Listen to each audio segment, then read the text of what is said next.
Bismillahirrahmanirrahim. Bismillahirrahmanirrahim. Wala tutawwil amalaka, maka jangan engkau memperpanjang amalaka angan-anganmu. Fayasqula, maka berat alaika kepada dirimu amaluka, amal-amalmu, pekerjaanmu. Qadir, dan kira-kiralah kurbal mauti, dekatnya mati. Waqul, dan katakan fi nafsika, kepada dirimu, anni, sesungguhnya aku, atahammalul masyaqqah, aku menanggung kesulitan al-yaum, hari ini. Fala'alli, maka mudah-mudahan diriku, amutu, aku mati al-lailata, pada waktu malam. Wa asbiru, dan aku bersabar al-lailata, pada waktu malam. Fa'alli, maka mudah-mudahan aku amutu, aku mati ghadan, besok. Fa innal mauta, sesungguhnya mati, la yahjumu, adalah tidak menyerang, fi waktin mahsusin, pada waktu tertentu, wahalin mahsusin, pada keadaan tertentu, wasinin mahsusin, dan tahun tertentu. Fala budda, maka pasti, min hujumi, dari serangan mati itu. Fal isti'dad, maka bersiap-siap, lahu, menyambut kematian. Aula, adalah lebih utama, minal isti'dadi, dari mempersiapkan diri lid dunya, bagi dunia. Wa anta, dan engkau tahu, ta'lamu, engkau mengetahui, wa anta, dan engkau ta'lamu, mengetahui, annaka, sesungguhnya engkau, la yabqa, adalah tidak abadi, fiha, di dalam dunia, illa, kecuali muddatan yasiratan, kecuali di dalam waktu yasiratan, yang sebentar. Wa la'allahu, dan mudah-mudahan, lam yabqa, tidak tersisa, min ajlika, dari ajalmu, illa yaumun wahidan, kecuali satu hari. Au nafsun wahidan, atau satu tarikan nafas. Faqaddir, maka kira-kiralah, hada ini, fi qalbika, dalam hatimu, kulla yaumin, setiap hari.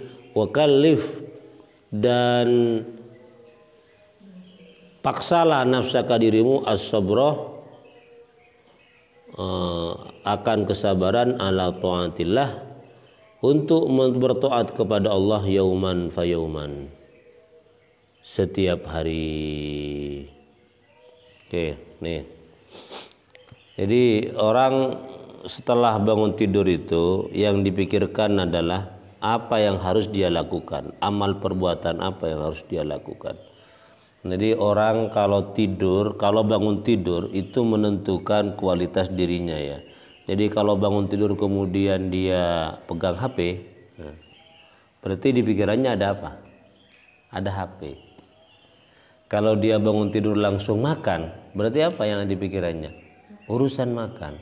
Kalau dia bangun tidur langsung baca doa, alhamdulillahilladzi ahyana, jadi yang dipikirkan pertama kali adalah Allah. Jadi ingin tahu seperti apa orang itu adalah ketika bangun tidur. Aslinya orang itu ketika bangun tidur, ya. Baik secara fisik, wajah, atau secara hati. Kalau ingin tahu orang itu ganteng, cantik, jelek, atau orang yang tidak menarik, lihatlah setelah bangun tidur, kan, ya. Nggak ada orang bangun tidur langsung kemudian ada make up dalam tubuhnya, nggak ada itu. Itu aslinya itu. Ada ndak orang bangun tidur langsung bersih wajahnya? Ada ndak? Nggak ada itu, ya. Orang bangun tidur itu adalah aslinya orang. Jadi kalau ingin tahu seperti apa bentuk wajah aslinya orang, lihatlah setelah bangun tidur. Kalau dia memang tampan, ya tampan. Kalau dia memang cantik, ya cantik. Kalau bangun tidur itu ternyata dia itu tidak cantik, memang tidak cantik aslinya itu. Tapi kalau kemudian setelah mandi berdandan dia cantik, berarti kecantikannya karena ada make up-nya, kan, ya. Sama juga dengan orang bangun tidur secara rohani, secara hati, langsung yang dipikirkan itu adalah Allah, alhamdulillahilladzi ahyana. Itu berarti orang bagus dia itu. Dia bangun ingat Allah. Sebelum tidur dia ingat Allah. Suci, beristighfar. Bangunnya maka langsung ingat Allah juga. Makanya orang yang berzikir lalu tidur, maka ketika bangun yang dia ingat itu adalah tasbihnya, masih lanjut dia itu. Kenapa? Seolah-olah dia tidak tidur, seolah-olah dia masih dalam keadaan berzikir kepada Allah. Beda dengan orang yang ketika mau tidur pegang HP, tidur dia itu. Ketika bangun apa yang dicari? HP-nya itu. Nah ini ya, ada semacam kesinambungan antara aktivitas sebelum tidur dengan sesudah tidur. Sama juga dengan orang yang ketika bangun tidur yang dipikirkan itu adalah kebaikan-kebaikan. Ini orang bagus ini. Ketika bangun tidur langsung, saya hari ini harus memperbanyak membaca Al-Quran. Saya harus memperbanyak sedekah misalnya. Itu orang bagus itu. Kenapa? Karena ketika bangun tidur orang dalam keadaan zero mind, pikirannya lagi blank, pikirannya lagi bersih, sama dengan lahan atau sawah yang masih belum memiliki tumbuh-tumbuhan, masih belum ada tanam-tanaman. Jadi apa yang kita tanam pada pagi hari sebelum kita beraktivitas ketika bangun tidur itu akan menumbuhkan buah-buahan sesuai apa yang kita tanam saat itu. Kalau pagi hari kamu bangun langsung, sekarang saya harus belajar yang rajin, saya harus mengaji lebih banyak, saya harus bersedekah, maka lihatlah siang harinya kamu itu. Kamu akan dipenuhi dengan buah-buah yang berkaitan dengan belajar, melakukan kebaikan, ngaji dan segala macam. Jadi jangan sepelekan. Pas bangun tidur langsung tancapkan niat, saya harus banyak mengaji. Tadi bangun tidur apa yang kamu tancapkan dalam pikiran kamu? Enggak ada apa-apa ya. Aman ya. Tancapkan eman-eman, karena pada waktu pagi ketika kamu tidur itu, ketika kamu bangun tidur, kamu itu seperti orang yang bercocok tanam. Di mana kemudian buahnya kamu akan rasakan ketika sudah siang hari. Ketika sudah mulai jam 8, duhur, asar, malam sampai tidur lagi. Jadi jangan sia-siakan waktu yang momen yang paling penting itu. Makanya dalam pendidikan itu, dalam pendidikan anak itu memang dianjurkan bagi orang tua memberikan sugesti positif, kalimat-kalimat positif ketika anak tidur. Jadi ada beberapa momen ya, beberapa waktu di mana anak itu otaknya dalam keadaan blank, dalam keadaan terbuka, dan ketika anak itu menerima satu kalimat ya, satu ucapan dari orang tuanya atau dari temannya, itu langsung kemudian masuk ke dalam otaknya dan terus terngiang-ngiang di dalam hatinya. Salah satunya adalah ketika bangun tidur. Jadi bangun tidur itu orang tua harus memberikan sugesti. Misalnya apa? Nak, kamu anak hebat, kamu orang hebat. Nak, kamu itu cerdas. Itu langsung menjadi citra diri bahwa dirinya itu adalah anak hebat. Makanya jangan pernah marahi anak ketika baru bangun tidur, atau caci anak ketika baru bangun tidur, atau diamkan. Harus memberikan sugesti positif. Kenapa? Karena anak masih belum bisa memunculkan pikiran-pikiran positif ketika bangun tidur. Harus dibantu oleh orang tua. Bahkan ya ada salah satu pendidik itu ketika anaknya sudah besar, anaknya ini sudah kuliah, ditelepon itu ketika hak subuh itu, halo nak, gimana kabarnya? Alhamdulillah bu, masih ngantuk itu kan ya. Wah, kamu ini masih ngantuk, pasti kamu tadi malam belajar yang rajin ya. Dia anaknya ya, karena ibu tahu kamu itu termasuk anak yang berbakat, anak yang cerdas, rajin belajar, senang cari ilmu. Itu sugesti. Kenapa? Biar tumbuh dalam jiwa anak itu kesenangan untuk mencari ilmu. Tuh. Makanya kadang-kadang kepada Zizkia seperti itu saya, kepada DJ, kepada Willy, biar senang kepada ilmu. Wah hebat anak, cerdas begitu. Itu apa artinya? Itu adalah cara untuk menumbuhkan kesadaran tentang pentingnya berbuat baik. Ketika bangun tidur ya, lah terus gimana kalau ngasih sugesti kalau sudah jam 7? Nggak bisa. Kenapa? Pikiran sudah mulai tertutup, sudah banyak hal-hal yang dipikirkan. Nah, karena kamu sudah dewasa, karena kamu sudah usia remaja, ya nggak usah nunggu orang tuanya lagi. Kalau sudah bangun tidur itu langsung kemudian sugestikan, saya itu akan berbuat baik, saya orang baik, saya orang alim. Pada waktu bangun tidur di pagi hari. Tuh, itu yang pertama. Yang kedua, Kapan kita bisa memberikan sugesti baik kepada anak kita, kepada adik-adik kita? Kalau anak kita itu sedang ngejen, atau ngejen ya? Ngejen itu ketika ya, ketika buang air besar itu kan ngejen anak itu ya? Ya kan ya? Itu waktu yang bagus itu, ketika ngejen itu kita ngasih masukan positif, kita kasih komentar positif, bukan komentar kepada ngejennya ya, tapi komentar kepada diri anak. Waktu itu pikiran terbuka loh ya. Nah, ini penelitian. Jadi kalau kita misalnya menemani adik kita ya, adik kita lagi kita lihat ketika sudah ngejen ya, itu pikirannya terbuka, kita kasih kalimat-kalimat yang bagus. Wah, adik saya ini hebat. Wah, adik saya ini senang baca Al-Quran. Maka ketika ucapan itu masuk ke dalam pikiran adik kamu itu betul-betul akan menjadi orang yang senang membaca Al-Quran. Jadi ada momen-momen seperti itu ternyata. Ada momen di mana pikiran orang itu terbuka dan mudah menerima segala hal yang baik. Termasuk ketika awal gitu ya. Awal itu berarti orang kekurangan oksigen. Ketika awal selesai, itu segera berikan masukan positif. Karena pikiran lagi terbuka. Iya. Nah, itu 3 momen ya. 3 momen di mana sebelum tidur. Sebelum tidur juga itu penting. Kenapa sebelum tidur itu orang akan masuk ke dalam alam mimpi, ke alam tidak sadar. Makanya ada seorang perempuan yang bercerita kepada suaminya bahwa pamannya itu memiliki penyakit yang tidak disangka-sangka. Apa penyakitnya? Ada kutil di tubuhnya. Tahu kutil ya? Apa ya? Semacam benjolan kecil di tubuhnya yang selama beberapa tahun memang tidak menjadi masalah. Tapi ternyata kata dokter itu adalah kanker. Adalah kanker. Cerita itu istrinya kepada suaminya begitu ya. Sebelum tidur.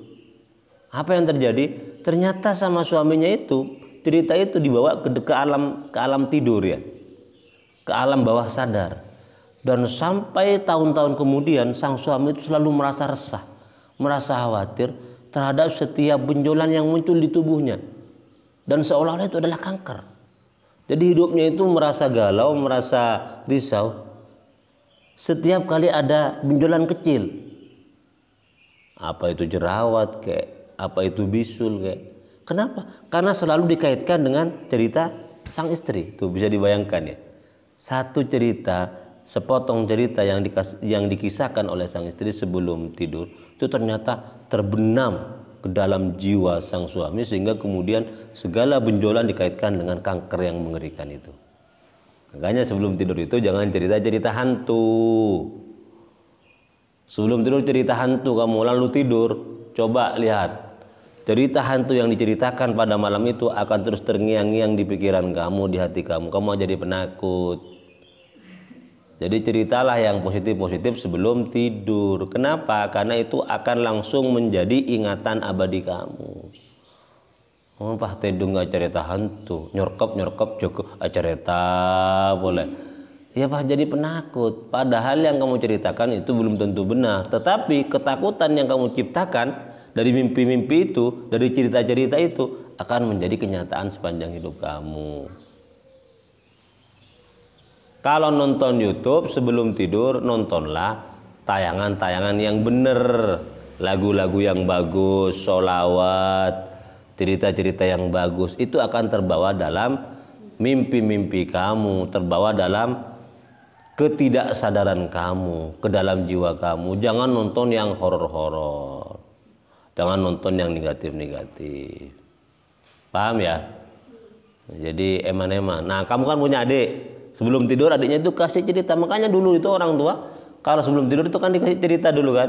Saya itu punya segudang cerita. Karena memang orang tua saya ketika saya mau tidur itu cerita. Karena dulu belum ada TV ya. Belum ada buku. Belum ada YouTube. Jadi salah satu hiburannya itu adalah mendengar cerita orang tua. Sekarang itu sudah anak sudah memilih apa? Ceritanya sendiri. Di mana? Di YouTube, di buku. Cerita dulu ada monyet dan penyu, kura-kura cerita. Sampai sekarang saya masih ingat. Kenapa? Diceritakan sebelum Tidur soalnya. Paham ya? Jadi sebelum tidur masukkan hal-hal yang positif dalam tubuh kita. Setelah bangun tidur, mulai besok tanamkan dalam diri kita, saya itu adalah orang baik, saya itu adalah orang yang rajin mengaji, saya itu adalah orang yang ahli ibadah. Hari ini saya akan beribadah sebaik mungkin dan berbuat baik kepada teman-teman saya. Ketika pagi, coba lihat reaksinya pada siang hari. Ini makanya ini ya, dikatakan seperti itu. Paham? Jangan terlalu banyak berhayal seolah-olah begini ya. Ini la tutawwil amalaka maka fayasqul alaika amaluka. Saya sekarang usia 15 tahun, nanti usia 30 tahun saya akan jadi doktor. 40 tahun saya akan jadi direktur perusahaan tahu tempe. 50 tahun saya akan jadi presiden di negeri Indonesia misalnya ya. Panjang itu, terlalu amal itu. Jangan terlalu panjang. Kenapa? Nanti berat kamu itu untuk berbuat baik. Masih ada hari esok kok, masih ada.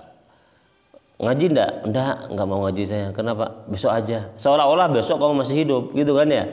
Itu akan memberatkan perbuatan amal kamu. Jadi setiap melakukan kebaikan segerakan, seolah-olah kamu tidak punya waktu untuk melakukan kebaikan, seolah-olah kematian akan segera datang menghampiri kamu. Waqaddir qurbal mauti, ini ya. Fala'alli amutul lailah wa asbirul lailah. Jadi kalau Umar bin Khattab itu kalau sore hari itu sudah merasa itu, saya kayaknya tidak akan sampai pada malam hari. Kenapa? Ya mungkin saya nanti mati, nanti malam saya mati. Begitu Umar bin Khattab itu. Jadi kalau siang seolah-olah tidak akan sampai pada malam hari usianya. Makanya ketika siang hari dia fullkan dengan kegiatan-kegiatan yang baik. Kenapa? Malam nanti saya mati. Ternyata malamnya enggak mati.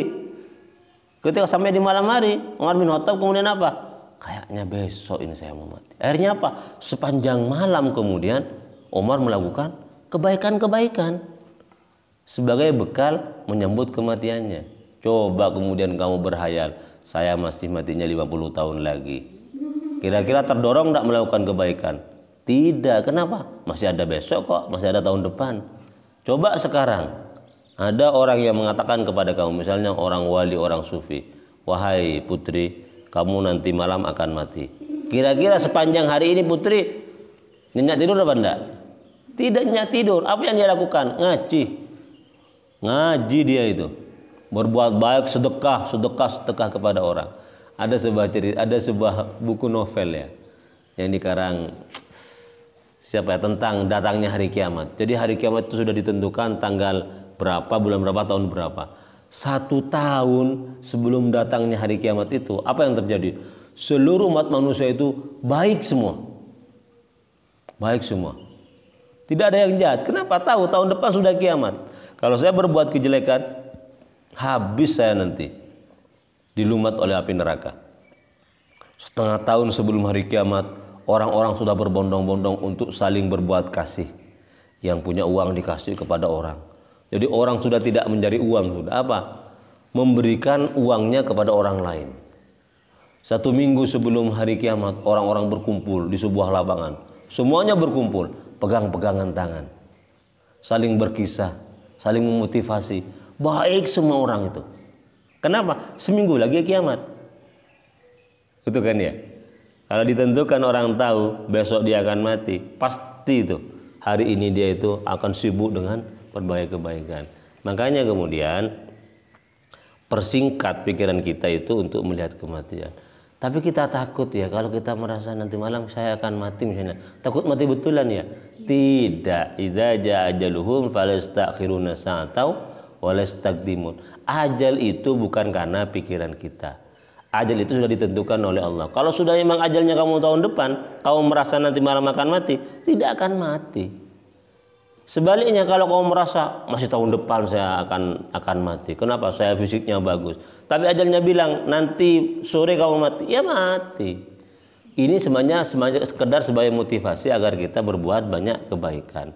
Untuk waqaddir, mengira-ngira bahwa nanti kita akan mati. Nanti kita akan mati. Ya Allah, mudah-mudahan kita bisa seperti ini ya. Dan mati itu tidak mengenal waktu, tidak mengenal tempat. Ya, orang bercerita, tiba-tiba dia berdiam, mati. Orang tidur, ternyata tidak bangun-bangun lagi. Ya, ya Allah. Ya Allah, mudah-mudahan kita oleh Allah diberi kesempatan untuk terus mengingat mati ya, agar bisa menguatkan, agar bisa banyak melakukan kebaikan-kebaikan. Wa anta ta'lamu annaka la yabqa fiha, dan kamu merasa yakin kita ya bahwa kita hidup dunia itu hanya sementara. Hanya dalam tarikan nafas. Itu ada guru saya ya Allah. Dia kena penyakit ini, sesak nafas ya. Asma. Sehat orangnya itu. Usianya masih belum 40 tahun, sehat tuh fisiknya itu. Tapi tiba-tiba suatu siang dia sesak nafas. Sesak nafas. Kalau asma itu kan kemudian tidak bisa bernafas dengan normal. Untuk merebut oksigen lagi dia nggak bisa. Akhirnya apa? Koma langsung, dibawa ke rumah sakit, mati, meninggal, wafat beliau itu. Allahumma firlahu. Sehat dia masih. Jadi banyak kesan-kesan orang, tadi masih ngobrol kok, tadi masih bersama saya. Itu ya. Nggak bisa bernafas dalam hitungan beberapa menit. Coba kamu sesak nafas, nggak bernafas dalam semenit saja, sudah itu otak kamu lemas, tubuh kamu lemas. Kenapa? Kekurangan oksigen. Itu kena penyakit asma. Asma sama dengan jantung, penyakit jantung. Jantung itu kan deg deg deg deg. Penyakit jantung, deg. Jantungnya itu terkejut, nggak bergerak lagi, nggak memompa darah lagi. 5 menit mati orang itu. Tuh, alhamdulillah min dzalik ya. Atau sehat seperti kita, jantung bagus, nafas juga bagus. Loh, ada mobil yang kemudian salah jalan. Jalannya nyelonong ke halaman rumah kita, ditabrak sama mobil, ya mati juga kita itu. Betapa banyak ya orang-orang yang mati dalam keadaan sehat walafiat. Ya Allah. Jadi persiapkan tiap hari itu, ingat bahwa kita itu akan segera mati, sehingga kemudian kita termotivasi untuk melakukan kebaikan. Wa kallif nafsaka as-sabra. Sabar kita melakukan ketaatan kepada Allah. Ya, tahanlah. Ngantuk misalnya dalam keadaan mengaji, tahanlah, mudah-mudahan. Nah, sambil berdoa ini ya. Mudah-mudahan ini menjadi amal kebaikan, menjadi sangu ya, menjadi sangu bagi saya untuk menuju kepada Allah ketika sudah maut menjemput. Musyaqqat ya. Lah, termasuk doa yang mustajab itu dalam keadaan musyaqqat. Musyaqqat kamu ya. Dalam keadaan susah. Nyuci itu kan berat, nyuci baju sendiri ya kan ya. Nasi sendiri kan itu musyaqqat kalau di pondok dulu ya. Lah ketika musyaqqat itu berdoa, kenapa waktu itu waktu mustajabah? Kenapa? Kamu dalam keadaan susah, musyaqqat ya Allah. Mudah-mudahan ya Allah diberi kesehatan ya Allah. Ya Allah, mudah-mudahan diberi pangkat kewalian ya Allah. Ini doa itu ya Allah, mudah-mudahan rezeki orang tua saya lancar. Dalam keadaan musyaqqat. Kamu nyuci sendiri kan ya, bajunya kan ya. Kan itu kan berat tuh kan, apalagi satu bak itu. Ngaji seperti ini kan berat ini kan. Saya juga berat ini. Saya berdoa dalam hati, ya Allah, mudah-mudahan dengan ini menjadi wasilah bagi saya untuk mencapai makom ma'rifat gitu ya. Ya. Jadi harus sabar karena tidak ada kebaikan yang tidak diperjuangkan. Setiap kebaikan harus diperjuangkan. Nah, kalau kita tidak dapat ilmunya tapi dapat pahalanya, dapat barokahnya karena mengaji kitab-kitab agama ini. Harus sabar, santai ya. Kalau nggak kuat menahan kepala, tidur nggak apa-apa ya. Tidur nggak apa-apa gitu. Tidur nggak apa-apa gitu ya. Ya, kalau misalnya ekstrim nggak apa-apa ya. Kayak siswi di pondok itu ya, pakai selotip begini ya. Gitu ya, ada itu siswi itu. Pakai apa itu namanya? Solasi itu ya. Ini. Dia tidur itu, tapi matanya terbuka. Kenapa? Ditarik sama solasi soalnya gitu ya. Soalnya kalau dia ngantuk takut diberdirikan sama gurunya. Akhirnya apa? Dia pakai solasi begini. Dia melihat matanya ke gurunya, tapi sebenarnya dia dalam keadaan tidur. Solasi begini ya. Nggak apa ya. Wakallif nafsaka. Memang harus itu. Ngaji bosen terus ngaji. Sholat jamaah bosen terus berjuang. Ini kenapa? Sebagai persiapan menuju kepada kematian. Mudah-mudahan dengan tingkat kesabaran yang kita lakukan terhadap segala kebaikan yang susah, segala kebaikan yang menjadi beban dalam hidup kita, mudah-mudahan oleh Allah kita pertama diberi kenikmatan melakukan kebaikan, yang kedua pahala kita itu double. Pertama melakukan kebaikan, yang kedua sabar di dalam melakukannya. Dengan kalau kita enak melakukan kebaikan, satu pahalanya kebaikan itu sendiri. Tapi kalau kita sabar, ngantuk sabar kita itu, capek sabar melakukan kebaikan, ngaji dan segala macam, dua pahala kita itu. Pahala karena melakukan kebaikan, kedua pahala karena sabar bertahan untuk melakukan kebaikan itu. Paham ya? Demikian mudah-mudahan oleh Allah pengajian ini catat sebagai pengajian yang penuh barokah dan menjadi bekal bagi kita untuk menuju kepada hadiratnya. Al-Fatihah. Bismillah. Alhamdulillahirabbil alamin arrahmanir rahim.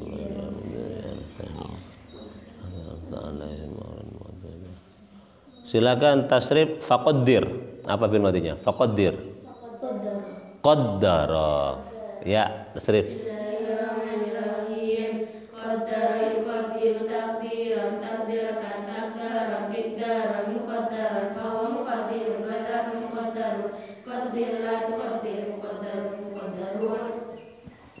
Matikan. Oke, demikian. Silakan dibaca doanya. Bismillah.